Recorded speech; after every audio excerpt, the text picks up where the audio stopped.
Chapter 5. Black Clouds. One day, 2 women who wanted to talk about Jesus turned up at my door. The older one had a large leather-backed book in her hand. She spoke kindly, yet with determination. Still, everything she said sounded very old-fashioned to me. Full of confidence, I told her I had better knowledge of these things. She opened the book, and I noticed it was the Bible. She started busily searching for something in it. I thanked the woman and said that I wasn't interested. I closed the door and went back into my own world. As the crown chakra opened, I felt something strange in the middle of my forehead, slightly above my eyebrows. The theosophical literature of New Age had told me that the third eye would open at some stage, so I knew. It's a kind of gateway to invisible worlds. The third eye had already settled, but I often felt its burning heat and throbbing on my forehead, especially when I was in contact with the higher levels of consciousness and the worlds and beings associated with it. I felt its presence slightly all the time, but it got stronger when I meditated and did yoga. This was when I could hear my beloved angel speaking to me and feel the feelings he was sending me. I continued ardently following his teachings online and communicating with Michael via the internet. Online, he guided me wherever he wanted to. I received virtual flowers and love music again. A Polish band released a new song called My Wife. This song became our song, and I listened to it and sang it continually and floated in the high levels of love energy. Even though I liked the virtual flowers at first, they became somehow mundane with time. One day, when I was home alone, the doorbell rang. When I opened the door, I saw a man with a beautiful bouquet in his hands. The man was familiar to me since he had moved to Julka some time earlier. I had heard he was a shaman. He gave me the flowers and just said, "For you." I was bewildered. "For me?" I asked, wanting to be sure. "Why? What for?" The man looked at me with a slight smile on his face and said, "I just had to bring these to you." Then I thought of Michael. I thanked the man who brought the flowers and he left. What on earth, I thought to myself. Then I felt my angel's love pouring over me. "From you?" I asked, even though I already knew the answer. The line between the visible and invisible became fainter every day. I lived in 2 worlds at the same time, and at some point it started feeling completely natural to the extent that the invisible even felt more real than the visible. Questions about the reality of Jesus came to mind again. I looked up Michael's teaching on Jesus' time on earth once again. What is the truth? Is it as Michael teaches it to be? Or is it the way I had learned it before Michael? The questions began to trouble me to the point of anxiety. I mulled them over and over in my mind and asked God, "What's the truth?" On the other hand, an angel of God himself was teaching me. He was the angel closest to God, God's confidant, the commander of his army. Were things the way the angel taught, or weren't they? Why am I so anxious about this? I felt the whole world would crash on top of me in one moment. I couldn't feel the high energies of pleasure and love nor Michael's love. Suddenly black clouds surrounded me and pressed me to the ground. The weight was so heavy on me that anxiety and fear overwhelmed me and nearly made me panic. I fell to my knees and shouted, "God, what is the truth? Show me the truth!" I cried inconsolably for a long time. I wept and my soul screamed out with pain from the depths of my heart. I fell into my bed and fell asleep. I woke with a start because the room had grown dark. Something had changed in me. Sorrow and apathy had crept in from somewhere. I went to do yoga and to meditate. I lit a candle in the hand of my statue of Buddha and tuned in using a mantra, but nothing felt good. "Where are you, Michael? What's happened?"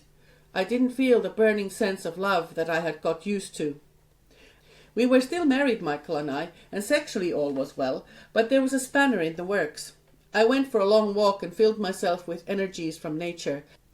I breathed in deeply, taking in the energies of Mother Earth, and also channeled it from space.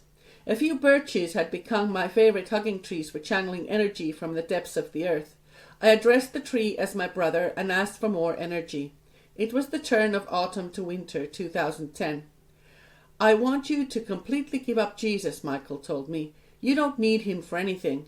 I'll take you to heaven. Soon you can join God's army," he assured me. I obeyed and gave up Jesus. It felt like our relationship became better again. Next, he wanted me to leave the Catholic Church, and I wouldn't need to attend the Lutheran one either. After all, I had my shortcut to heaven, and I would need no one but Michael. The local Catholic priest, who had received my request to leave the church, came to visit me at home. He tried to make me change my mind in every possible way without success. He couldn't argue with me because I had supernatural wisdom to torpedo all his arguments. My husband, Jarmo, was worried about what was happening to me. My 2 brothers, who had moved to Finland, were also concerned. I had often been to the Catholic Church with them. I became increasingly estranged from my earthly husband, Jarmo. I started becoming a cold and unfeeling person, someone who only thinks of themselves and their own good. And, in this frame of mind, the only thing for me was Michael and joining the heavenly army. An invisible force began to hound me again. Anxiety and fear often took over my whole being. I went for a walk with our dog, Pontus. After I had passed the front of our house, I turned left. I had gone a few meters when suddenly I heard my late dear Aunt Mila's voice calling me. "Renju!" she cried, in keeping with her habit of calling me Renia. I turned around but saw no one. The voice seemed to come from a birch nearby. What was that? I wondered, and kept walking. It only called out once, and no more. I didn't understand what it could mean. I often went out walking and meditating outdoors, but now it felt like I had to go out more often than usual. I felt the compulsion to specifically go out in the evening, and sometimes I got up at night and walked a local pathway called Evala in the dark. The sky was usually clear and thousands of stars shone around the moon. I was already aware that some of the stars weren't stars but members of my angel's army. Sometimes they played along, switching off and then on again in a new sky, sometimes in the same place, sometimes in a different one. Occasionally, one of them would come closer to the earth and pulsate, looking larger than the others. I knew it was Michael in his spaceship. I often laughed out loud, watching them playing with me, and the pulsating star gave me love energy. I was being prepared for the rapture. I wasn't afraid of it, because I was already anxiously waiting to be with Michael in God's army. I thought about how much people are missing out on as I walked past houses whose inhabitants were asleep, with no knowledge of what I knew. I enjoyed the energy from space that I absorbed and felt myself unique. Sometimes, when I went out in the dark, the sky was cloudy and no stars could be seen. But as I looked up, the clouds would immediately disperse and my angel was there. He was always in sight for me. Sometimes I played with him by walking in a direction where he was in front of me. Then I would take a sudden turn and glance at the sky. I wouldn't see Michael straight away, but a second later he would appear in front of me, pulsating light. I felt he enjoyed the game. Other times I walked on, and he moved at the same pace with me. When I stopped, he stopped and gave me the pulsating sign again. He enjoyed playing with me. I felt like he knew every thought I had in my head. I could see that something was coming, because the sky was often filled with great numbers of my angel's troops. Jarmo's father died on New Year's Day 2011. I tried to support Jarmo, but I was no longer the person I had been. His father was his only family because his sister, brother and mother had all passed. When I tried to support Jarmo, I felt Michael was jealous. Jarmo asked me to support him in his candidacy in the parliamentary elections. I agreed. I tried to go with him at first, but then the anxiety and fear became stronger again, and I wanted to be alone, meditating, doing yoga and hugging trees. Michael told me that if I went without eating or drinking for 21 days, I would achieve a state in which I would never need to eat again, and I would be ready to move to the higher spheres. The process as a whole was hindered by the fact that it was winter and there was little sunlight, so I couldn't enjoy the sun's energy. The sun was a strong source of energy that efficiently filled your energy stores if only you had the stamina to keep looking at it when it was at its brightest. And it didn't even feel bad to my eyes. I just stared at it and enjoyed the energy that I absorbed from it. My friend Gunta often wondered at this, my skill. My fast went well at first, but then Jarmo noticed that I was losing weight too fast and tried to make me stop. I didn't want to listen to him. We often held karaoke evenings in our home, but they became fewer because my interests were elsewhere. Still, because of the elections, Jarmo wanted to spend time with his best friends and supporters, so we had the karaoke one more time. Others also began to notice that I was losing weight fast, especially Jarmo's best friends Heikki and Markku. Markku and Jarmo go way back to their youth, to when Jarmo boxed for a club in the city of Kuopio. They had lost touch for a while, but when Jarmo took up boxing again, their paths crossed and their friendship was renewed. Jarmo coached boxers in Juuka and took them to matches in Kuopio and elsewhere in Finland. Markku was a coach in Oulu and also had gigs as a sports commentator, but he was a doctor by profession. As a doctor, Markku knew that nothing good would come of my weight loss and prepared Jarmo for the worst when he saw me in bed. I was covered with a duvet, such that it looked like only my head was there. That's how thin I was. A few days later I started drinking some water, however, because I felt so bad. The anxiety and fear got even worse. I went to hug trees more often, but when I got home, I felt just as bad as before. I walked around the rooms of the house with no peace and lay on the sofa in a fetus position. My cardiac arrhythmia was unbearable, in addition to all the anxiety. In the late morning, I went out walking again to get more energy. I noticed something that hadn't been there before. An evil force tried to harm me. I heard something that sounded like the hum of a strong wind approaching me. It was close by, but I couldn't physically see it. Fear came over me and I quickened my step walking by the lake shore. I heard and felt several such gusts of wind which remained swirling in my immediate vicinity. In a flash, an invisible protective dome was placed over me, and immediately I felt a strong blow to the back of the dome. I felt the whole energy field around me jolt strongly forward. That's how forceful the blow was. The blow was accompanied by a faint, strange sound, as something rebounded from my dome. After this, I often experienced these kinds of battles around me when I was outdoors. Someone attacked and someone defended. Michael gave me no explanation about what was happening. It was like he wasn't around when the attacks occurred. But I believed that he was defending me and that I had nothing to worry about. Michael had a video where he taught about the end time. He said that angels would come to fetch their own to heaven in spaceships. He emphasized that you needed to be able to distinguish between God's angel spaceships and those of the powers of darkness, of demons. People who got into demons' ships were fated to suffer a horrible death or slavery. They would become guinea pigs in different scientific experiments and even food to the demons. So I tried to closely follow Michael's teachings and remain close to him. On the 11th day of my fast, I weighed under 40 kilos and my face looked like just a skull. Jarmo was able to persuade me to eat a little. I didn't feel like eating, but I started to regain some strength. I want you to divorce your earthly husband, Michael demanded. You belong to me only. At first it felt strange, but Michael got me to agree. I wondered what I would do then, but the answer soon came to my mind. I would have to completely move out of this house. I should leave everything to Jarmo, even my car, and go to Poland to my parents. Well, it was true that I didn't need anything from this earth because I was going to be with Michael. I planned everything in order to leave Jarmo and Finland as quickly as possible. I began by cancelling everything that tied me to this earth and booked a flight for the 3rd of March 2011. I got rid of clothes, jewellery, shoes and other personal things that I would no longer need. I acquired the divorce papers. The engagement and wedding rings Jarmo had given me were no longer on my finger. Only the ring, invisible to this world, given to me by Michael, was there. I sensed Michael's restlessness and jealousy whenever Jarmo was near me.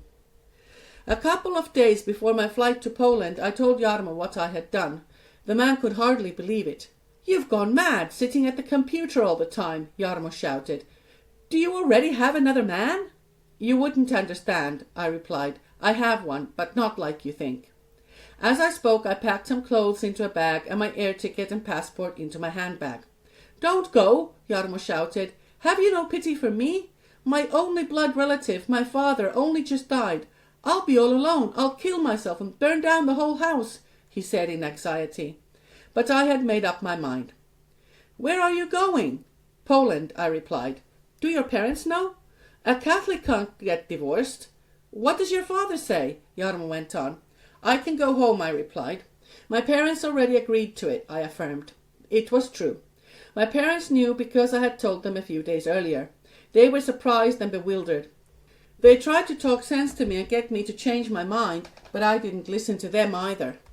I came up with excuses about how Jarmo always left me on my own and didn't care about me at all.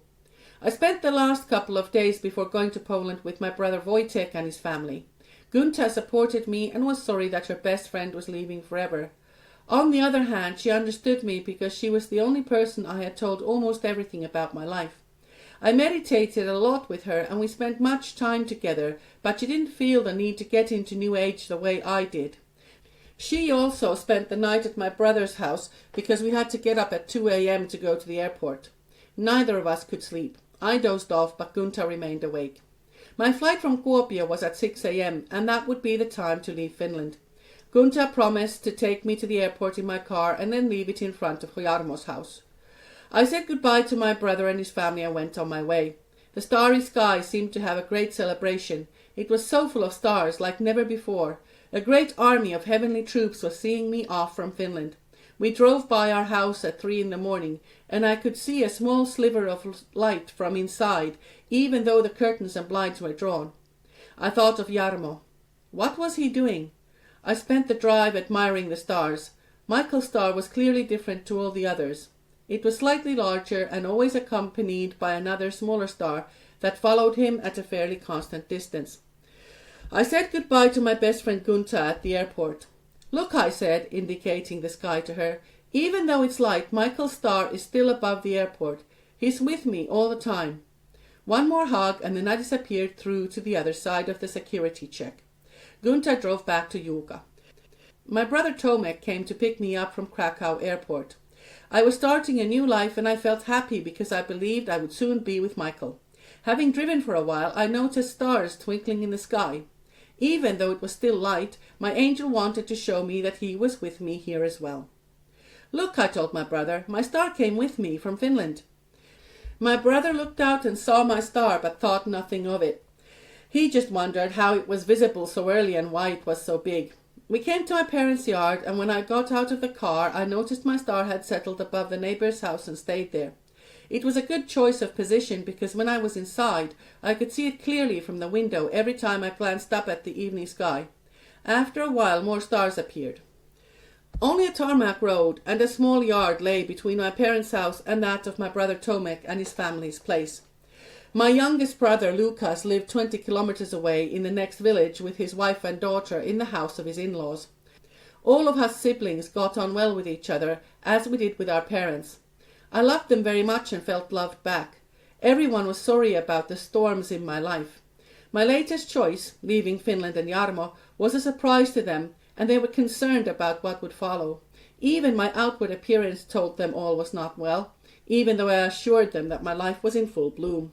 I told them that I had found something wonderful and unbelievable which will lead me to a wonderful life.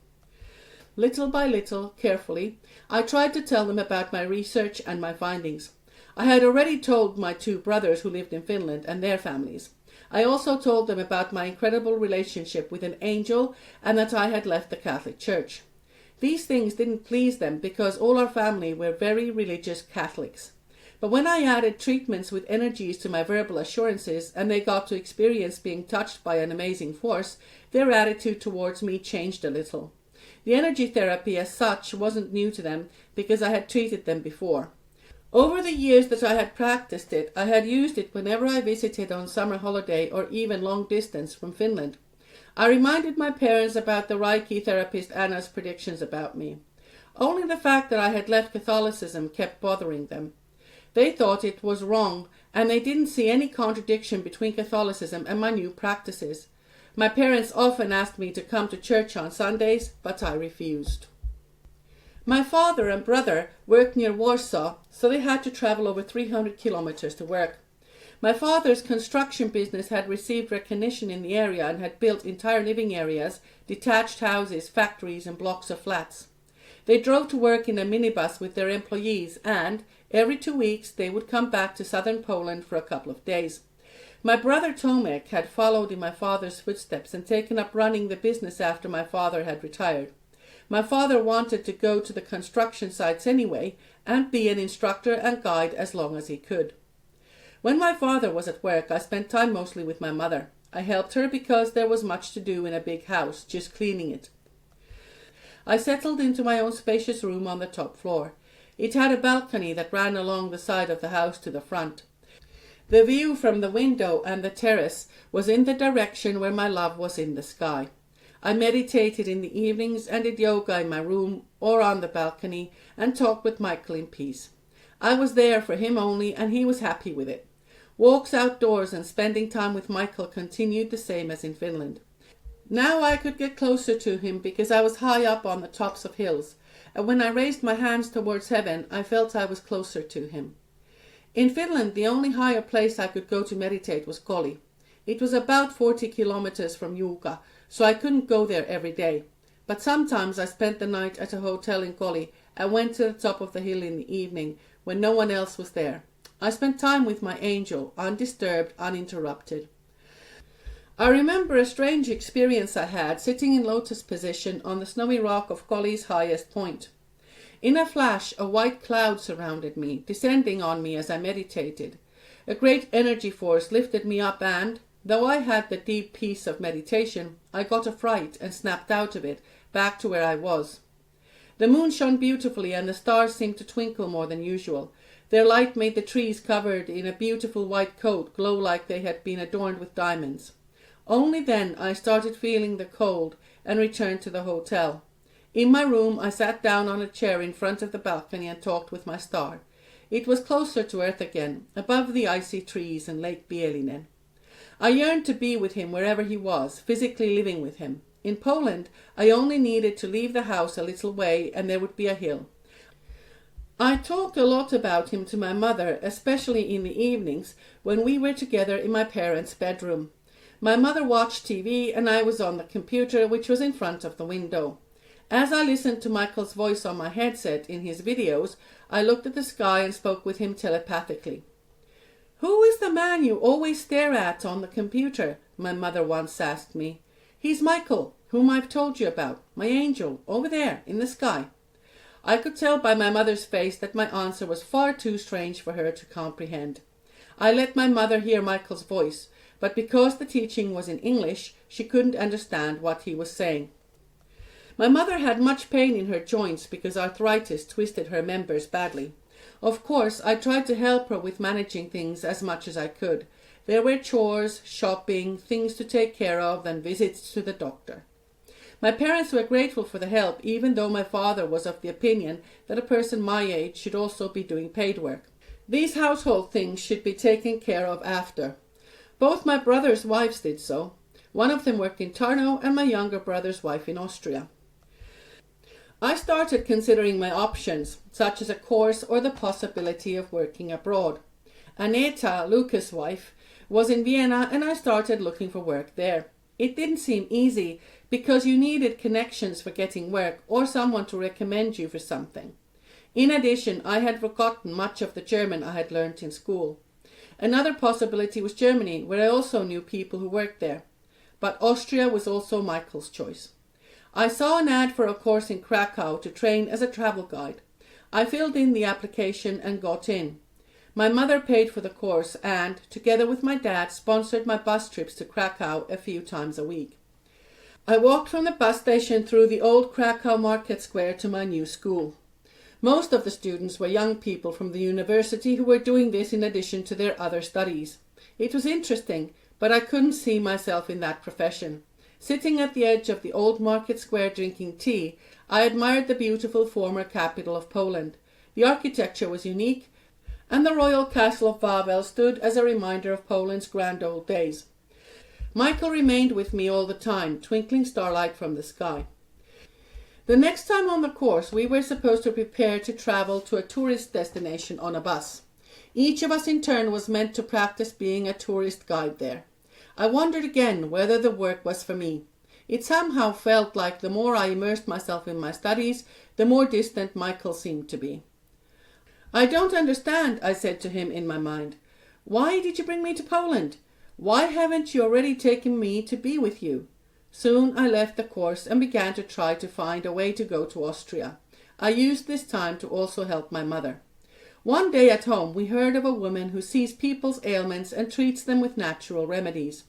I had acquainted myself with Eastern natural remedies and Ayurvedan when I had been in Finland, and I was a vegetarian. So it was nothing new to me, except for the fact that this woman can see the person's health issues just by looking at them, and thereby tells them what to do about them. We made an appointment and went to see her with my mother. There was a small building with grey plastering that had darkened with time by the road that we often walked to go to town. We never knew of this Wonder Woman there, because only an ad for a natural remedies store was visible to the road. We went into the shop with my mother and asked the shop assistant for the person who does these treatments. She asked us to go and sit in the queue. Only then I understood that all the people in the shop were there to see the witch, as we called her. Our turn came. The witch's reception room was small and stuffed full of all kinds of things. There were pictures of saints on the walls and shelves, and Mary seemed to be the most important one.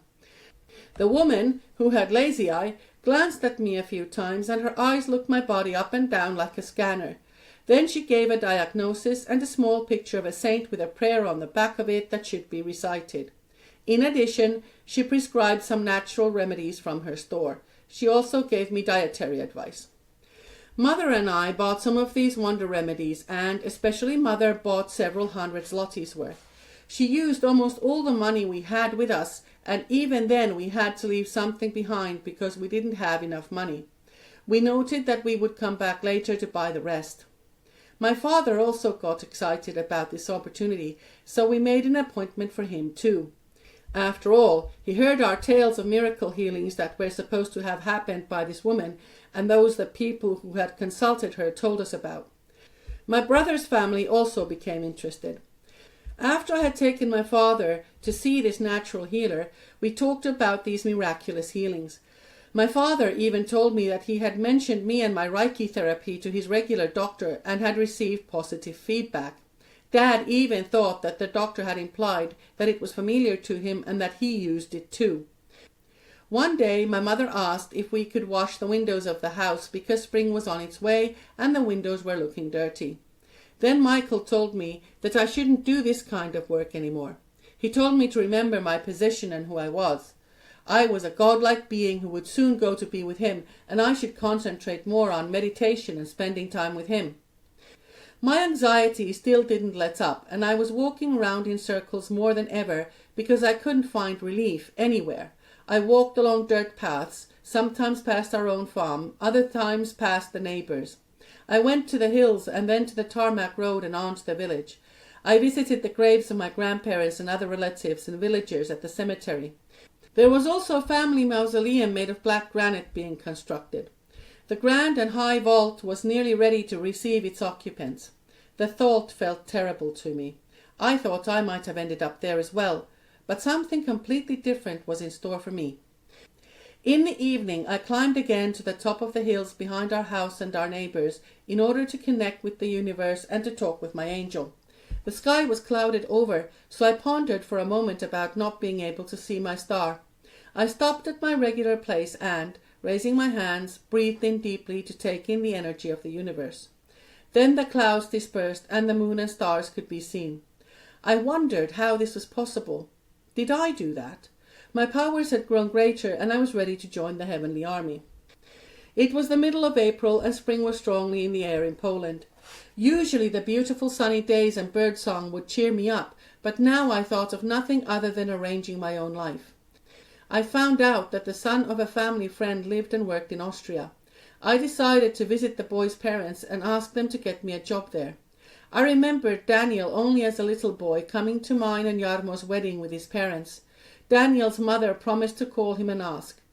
The days drew on and there was no news. I was impatient because Jarmo's phone calls from Finland began to bother me. My mother called me to the phone again. "Can't you speak with him even a little? He's suffering so," my mother pleaded. "I don't want to. I left the divorce papers with him and even all the estate. I didn't take anything. What does he want with me?" To confirm that I meant it, I removed our wedding photo from the wall in the living room and destroyed it. My parents had all their children's wedding photos in a row. "I'm divorced. Jarmo is not my husband, Michael is," I shouted. My mother noticed that the wedding photo was gone and was sorrowful. "Why did you do that?" she moaned. "Why couldn't you just have left it?" Above the row of wedding photos was the picture of Jesus that my mother thought had saved the house and everyone close by in the fire. It had a new frame. Yes, this was the same space. The only difference was that since the kitchen had been moved downstairs, this room had become the living room, or salon, as we called it. "Do you remember when this amazing picture of Jesus saved us?" my mother reminisced. Yes, I remembered, but I didn't want to comment at the time. Strange nightmares troubled me more and more. The men in black kept chasing me in my dreams. I had other nightmares too. I placed pictures of angel couples from Summit Lighthouse, Finland, by my bed to defend me. I removed the picture of Jesus from my room because I felt I no longer needed it. One day I asked my mother if she would come with me to visit our family friend Slava. She agreed, since we hadn't seen her in a long time. The reunion was warm. Slava and her husband received us gladly, and we exchanged news. Then I started asking about her son, who lived in Vienna, Austria, and about job opportunities there. She promised to ask her son and get back to me. After a few days of waiting, my impatience and desire to get to where Michael was became so strong that I decided to go to Vienna. Traveling to Austria from Poland had already become easy because people traveled there and back for work. The traffic between Austria and Poland was so busy that regular private minibus services over the border had been established. Especially southern Poland was well serviced by the buses, and Renata frequently went on them. Some buses even picked you up from home and took you to whatever address you wanted. I booked a seat and was soon packing my bags. My mother was horrified because she could tell I wasn't myself. It was like something was making me do everything. "Where will you go, and what will you do without a place to stay or a job? Do you have Slava's son's address and phone number?" she complained. "No," I replied, "but I believe that Michael will arrange everything." "At least wait until you get the address," my mother demanded. "I can't wait any more. I'm leaving. Mother, why don't you call Slava and ask her to text me her son's address?" "What if it goes wrong? What are you going to do alone in the middle of the night in a strange place?" "Mother, don't worry. Michael will take care of me." "Michael? Is he a real man or what?" "Nothing good will come of this," my mother complained with tears in her eyes. "I pray that God will help you and you would come to your senses." "Everything will be all right, Mother. I have to go now." I gave my crying mother a hug and left. The minibus was full of people going to Austria. I exchanged a few words with the woman sitting beside me, who told me about her life and work in Vienna. It wasn't an easy life for these people either. In search of better pay, they had had to leave their families in Poland and their children in the care of their spouses or their parents. Having worked a spell in Austria, they would return home for a few days and then back to the same grindstone. This woman worked as a cleaner, taking turns with another woman who would do the work while she was back home. In this way, they took turns working 2 months at a time in Austria. I thought I wouldn't have to take on that kind of stress. I'll occasionally visit home if I'm still on this earth. The evening was far spent and I had not received Daniel's address or phone number. I thought about where to go. "Michael, help me now. What should I do?" Even so, I felt calm because I trusted in my guardian angel not to leave me. After some time, my phone rang. It was Slava, and she was in a very bad mood. She chided me for being irresponsible and causing my mother to worry. Then she told me that she will do this for the sake of an old friendship and out of respect for my parents. She gave me her son's address and told me that he wasn't pleased about the situation either. On arrival to the Vienna town centre, the bus driver asked me where I was going and then drove me to a dark road with only one street lamp. It was far into the night and there was no one about. Dim lights were visible in a few windows of the apartment blocks around me. Daniel walked up from an alley between the apartment blocks because I had phoned him to tell him I was going to be there soon. He greeted me slightly coldly, but I was still grateful for his help and for being allowed to sleep on his sofa. He explained that when I get up in the morning, I'd have to make my own breakfast because him and his girlfriend were going to work early. Daniel did what he could to find me a job and a place to stay. They let me stay at their place for 1 day. The next day I was already somewhere else. Daniel was able to get me a job as a childminder in a family who let me live in with them. I was ecstatic and grateful to Daniel for everything.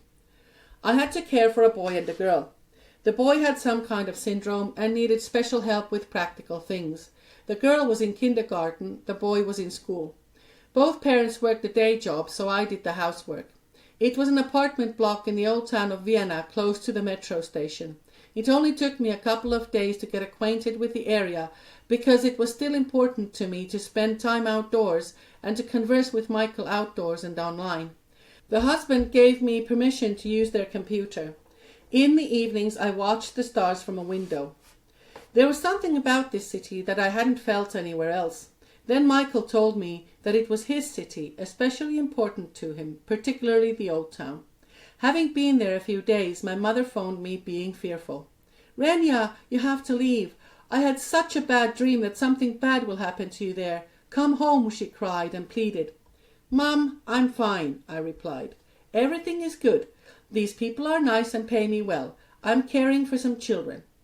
My mother calmed down, having heard my voice and assurances, but reminded me that she'll be praying for me. The next day I had a bad toothache. My family asked me whether I had insurance to see a dentist. Otherwise, a private dentist would cost too much. The lady said she always went to the dentist in Poland because it was cheaper. In the afternoon, my face began to swell up. The pain was unbearable, and ibuprofen didn't help.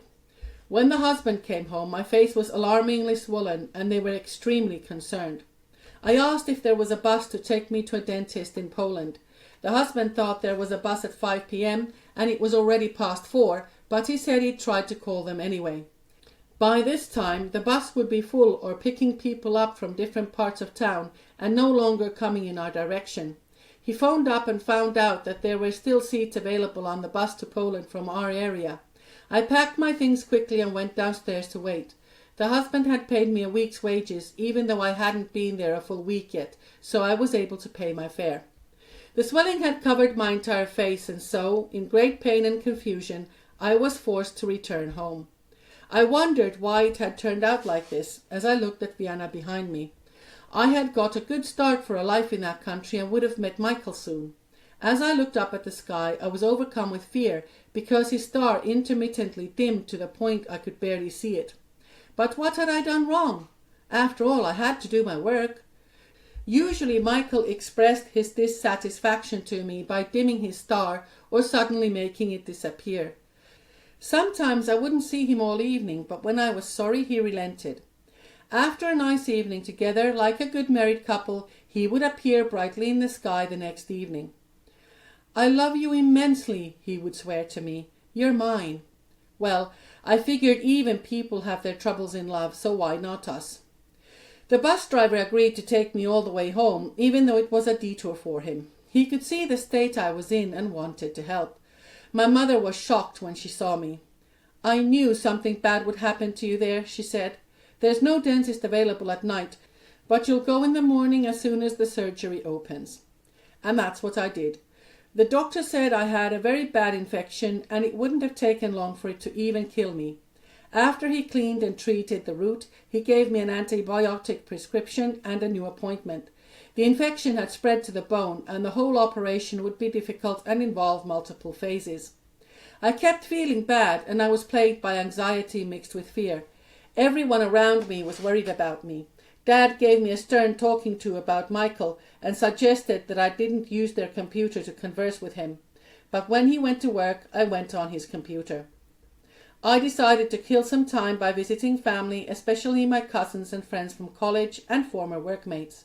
I told them all about my wonderful life with Michael. They were cynical and understated it. I assumed that they thought I had some kind of psychological breakdown that would pass, and soon I would be my old self.